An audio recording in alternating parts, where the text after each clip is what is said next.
En nuestra oficina regía el mismo presupuesto desde el año 1920 y tantos. O sea, desde una época en que la mayoría de nosotros estábamos luchando con la geografía y con los quebrados en la primaria. Sin embargo, el jefe se acordaba del acontecimiento y a veces cuando el trabajo disminuía, se sentaba familiarmente sobre uno de nuestros escritorios y así, con las piernas colgantes que mostraban después del pantalón unos inmaculados calcetines blancos, nos relataba con su vieja emoción y las 598 palabras de costumbre el lejano y magnífico día en que su jefe, él era entonces el oficial primero, le había palmeado el hombro y le había dicho: «Muchacho, tenemos presupuesto nuevo».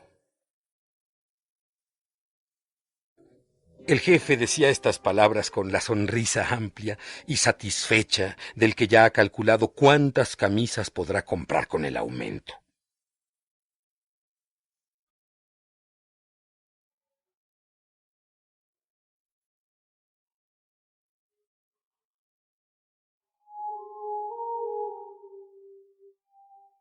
Un nuevo presupuesto es la ambición máxima de una oficina pública. Nosotros sabíamos que otras dependencias de personal más numeroso que la nuestra habían obtenido presupuesto cada 2 o 3 años. Y las mirábamos desde nuestra pequeña isla administrativa con la misma desesperada resignación con que Robinson Crusoe veía desfilar los barcos por el horizonte, sabiendo que era tan inútil mandar señas como sentir envidia.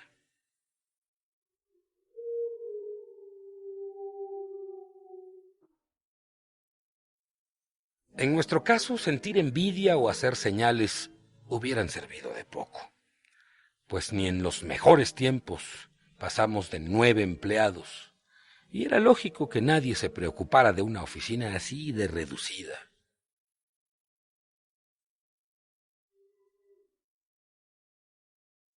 Como sabíamos que nada ni nadie en el mundo mejoraría nuestros gajes, limitábamos la esperanza colectiva a una progresiva reducción de los gastos mediante una caja que organizamos por cuenta propia. Y en base a un cooperativismo harto elemental, lo habíamos logrado en buena parte. Yo, por ejemplo, pagaba los cigarros. El auxiliar primero, el té de la tarde. El auxiliar segundo, el azúcar. Las tostadas eran cargo del oficial primero y el oficial segundo compraba la mantequilla. Las 2 secretarias y el portero estaban exonerados, pero el jefe, como ganaba un poco más, era responsable de adquirir el diario que leíamos todos. Nuestras diversiones particulares se habían también achicado al mínimo. Íbamos al cine una vez por mes, teniendo buen cuidado de ver todos diferentes películas, de modo que relatándolas luego en la oficina estuviéramos al tanto de lo que se estrenaba. Habíamos fomentado el culto de juegos de atención, tales como las damas chinas y el ajedrez, que costaban poco y mantenían el tiempo sin bostezos. Jugábamos de 5 a 6 de la tarde, cuando ya era imposible que llegaran nuevos expedientes, ya que el letrero de la ventanilla advertía que después de las 5 no se recibían asuntos.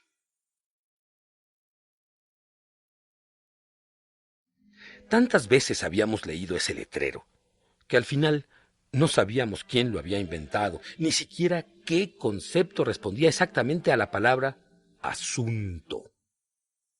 A veces alguien venía y preguntaba el número de su asunto. Nosotros le dábamos el del expediente y el hombre se iba satisfecho. De modo que un asunto podía ser, por ejemplo, un expediente.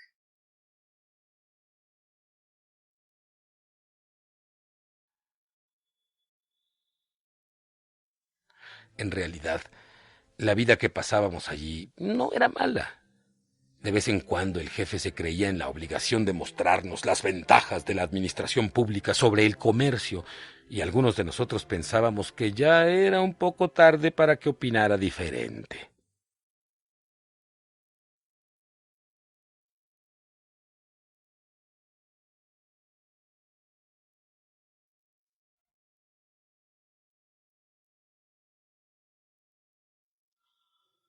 Uno de los argumentos del jefe era la seguridad. La seguridad de que no seríamos despedidos y engrosar la lista de desempleados. Para que ello pudiera acontecer, era preciso que se reunieran los senadores, y nosotros sabíamos que los senadores apenas convocaban a una asamblea cuando tenían que interpelar a un ministro. De modo que por ese lado, el jefe tenía razón.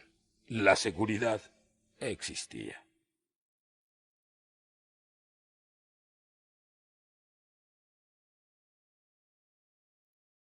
Claro que también existía la otra seguridad, la de que nunca tendríamos un aumento que nos permitiera comprar una gabardina de contado.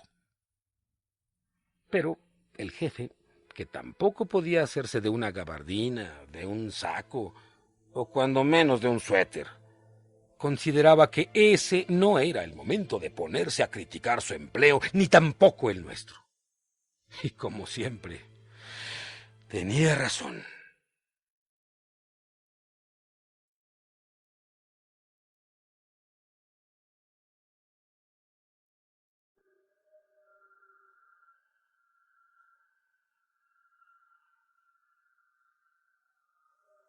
Esa paz ya resuelta y casi definitiva que pesaba en nuestra oficina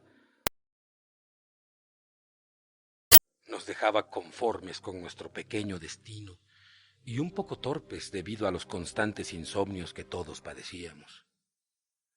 Pero esa calma acostumbrada se vio un día alterada por la noticia que trajo el oficial segundo. Era sobrino de un oficial primero del ministerio, y resulta que ese tío, dicho sea sin desprecio y con propiedad, había sabido que allí se hablaba de un presupuesto nuevo para nuestra oficina.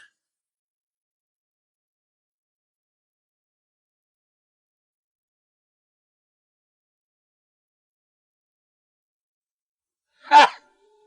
Como en el primer momento no supimos quiénes eran los que hablaban de nuestro presupuesto. Sonreímos con la ironía de lujo que reservábamos para algunas ocasiones, como si el oficial segundo estuviera un poco loco, o como si nosotros pensáramos que él nos tomaba por un poco tontos.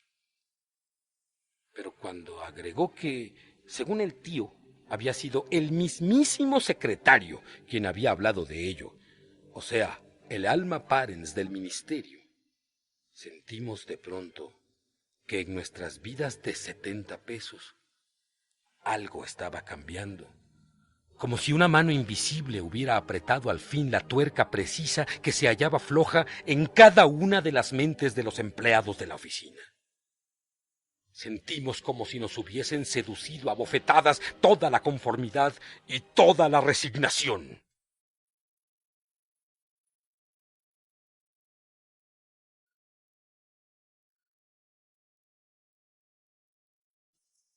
En mi caso particular, lo primero que se me ocurrió pensar y decir fue «¡Pluma Fuente!».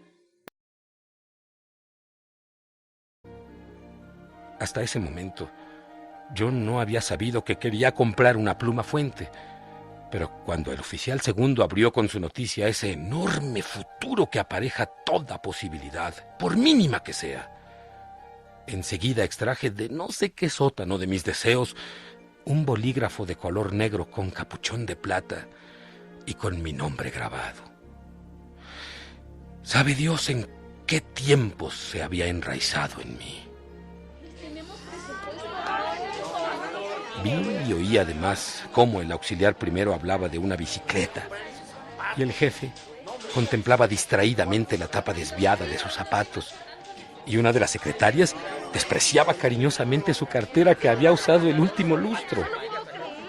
Vi y oí además como todos nosotros nos pusimos de inmediato a intercambiar nuestros proyectos, sin importarnos realmente nada de lo que el otro decía. pero necesitando encontrar un escape a tanta contenida e ignorada ilusión.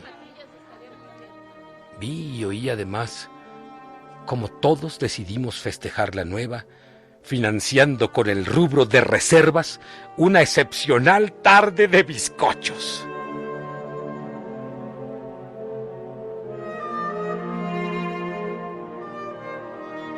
Eso, los bizcochos, fue el primer paso.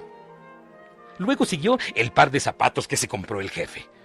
A los zapatos del jefe, mi pluma fuente adquirida a crédito para pagarla en 10 abonos. Y a mi pluma, la gabardina del oficial segundo, la cartera de la primera secretaria, la bicicleta del auxiliar primero.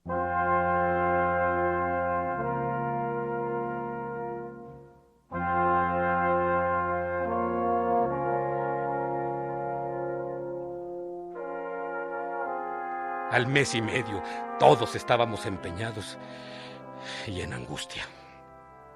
El oficial segundo había traído malas noticias.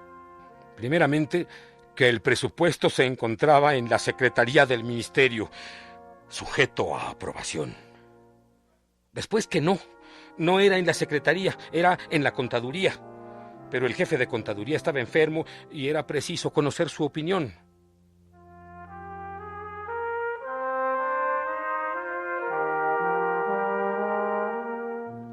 Todos nos preocupábamos más por la salud de ese jefe de quien únicamente sabíamos que se llamaba Eugenio y que tenía a estudio nuestro presupuesto.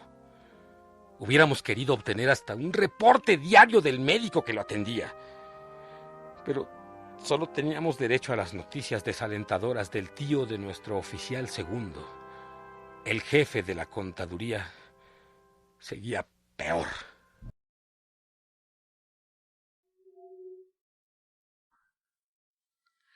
Vivimos una tristeza por la enfermedad de ese funcionario, que el día de su muerte sentimos como los deudos de un asmático grave, una especie de alivio al no tener que preocuparnos más de él. En realidad, nos pusimos egoístamente alegres, porque esto significaba la posibilidad de que llenaran la vacante y nombraran a otro jefe que estudiara al fin nuestro presupuesto.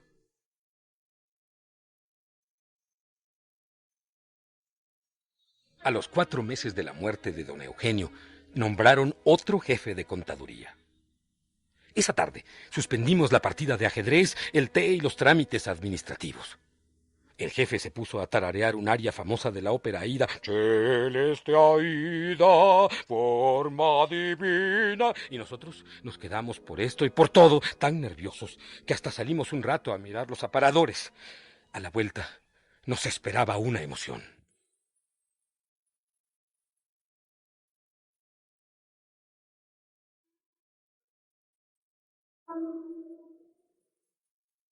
En nuestra ausencia, el tío informó que nuestro presupuesto no estuvo nunca a estudio de la contaduría.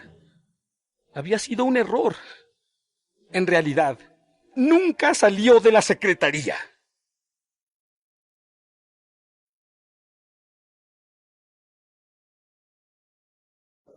Esto significaba un considerable oscurecimiento de nuestro panorama. Si el presupuesto a estudio hubiera estado en contaduría, no nos habríamos alarmado. Después de todo, nosotros sabíamos que hasta el momento no se había estudiado debido a la enfermedad del jefe. Pero si realmente llegó a algún escritorio de la secretaría en la que el secretario, su jefe supremo, gozaba de perfecta salud, la demora no se debía a nada y podía convertirse en demora sin fin.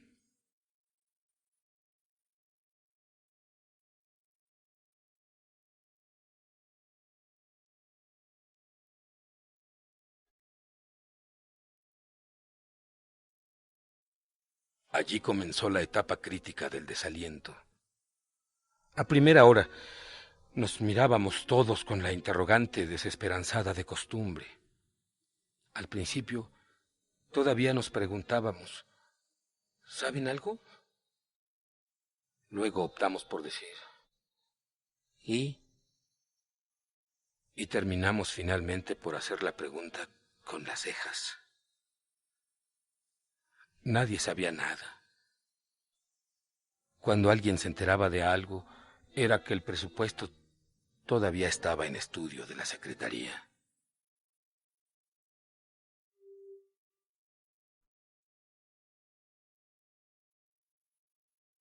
A los 8 meses de la noticia primera, hacía ya 2 que mi pluma fuente no funcionaba. El auxiliar primero se había roto una costilla gracias a la bicicleta. Un judío era el actual propietario de los libros que había comprado el auxiliar segundo. El reloj del oficial primero se atrasaba 1/4 de hora por jornada. Los zapatos del jefe tenían 2 mediasuelas, una cosida y otra clavada. La gabardina del oficial segundo tenía las solapas gastadas y paradas, que parecían 2 alitas de equivocación.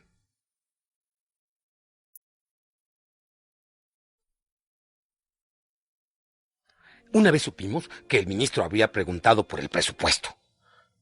A la semana informó la secretaría. Nosotros queríamos saber qué decía el informe, pero el tío no pudo averiguarlo porque era estrictamente confidencial.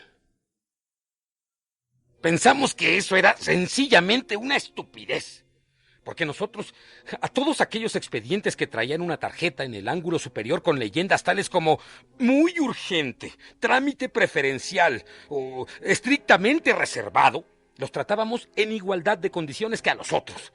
Pero por lo visto en el ministerio no eran del mismo parecer.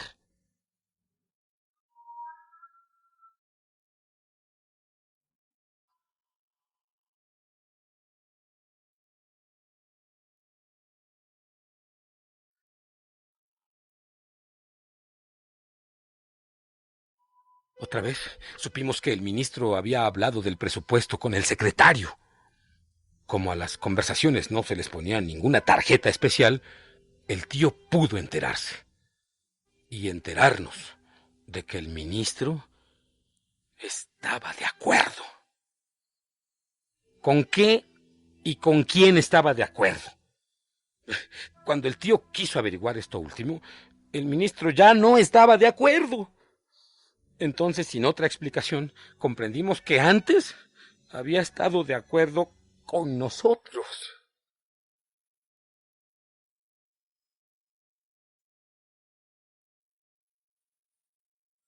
Una vez supimos que el presupuesto había sido reformado. Lo iban a tratar en la sesión del próximo viernes, pero a los 14 viernes que siguieron a ese próximo, el presupuesto no había sido tratado. Entonces empezamos a vigilar las fechas de las próximas sesiones y cada sábado nos decíamos, bueno, ahora será hasta el viernes. Veremos qué pasa entonces. Llegaba el viernes y no pasaba nada. Y al siguiente sábado nos decíamos, bueno, será hasta el viernes. Veremos qué pasa entonces. Y no pasaba nada. Y no pasaba nunca nada de nada.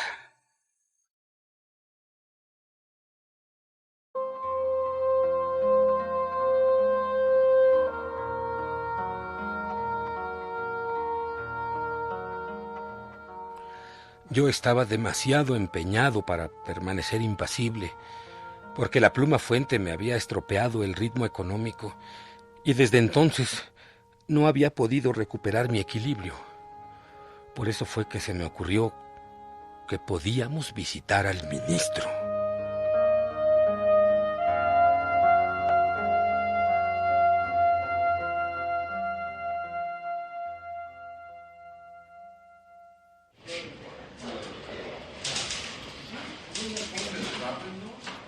Durante varias tardes estuvimos ensayando la entrevista. El oficial primero hacía de ministro y el jefe, que había sido designado por aclamación para hablar en nombre de todos, le presentaba nuestro reclamo. Cuando estuvimos conformes con el ensayo, pedimos audiencia en el ministerio y nos la concedieron para el jueves. El jueves Dejamos pues en la oficina a una de las secretarias y al portero. Y los demás nos fuimos a conversar con el ministro.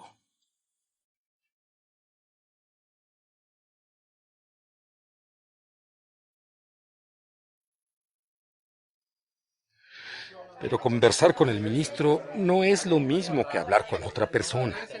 Para hablar con el ministro hay que esperar 2 horas y media. Y a veces ocurre, como nos pasó precisamente a nosotros, que ni al cabo de esas 2 horas y media se puede ver al ministro. Solo llegamos a presencia del secretario, quien tomó nota de las palabras del jefe, muy inferiores al peor de los ensayos, en las que nadie tartamudeaba, y volvió con la respuesta del ministro de que se trataría nuestro presupuesto en la sesión del día siguiente. Cuando salíamos del ministerio, relativamente satisfechos, vimos un auto que se detenía en la puerta y de él bajaba el ministro.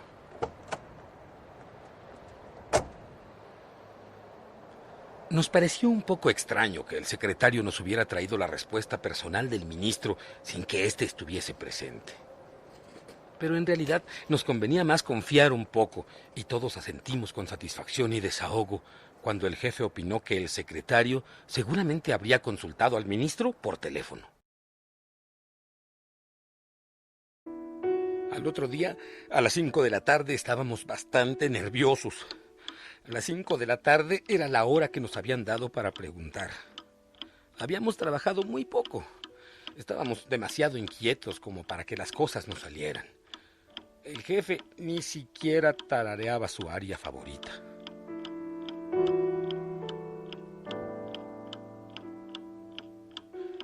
Dejamos pasar 6 minutos de estricta prudencia.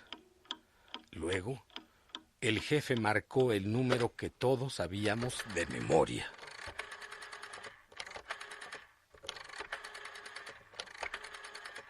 El jefe pidió con el secretario. La conversación duró muy poco. Entre los varios, sí, sí, bueno, del jefe, se escuchaba un ronquido indistinto del otro. Cuando el jefe colgó el teléfono, todos sabíamos perfectamente la respuesta. Solo para confirmarla,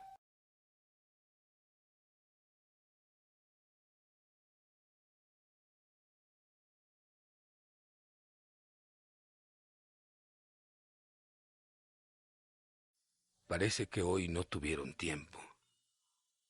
Pero dice el ministro que el presupuesto será tratado sin falta en la sesión del próximo viernes.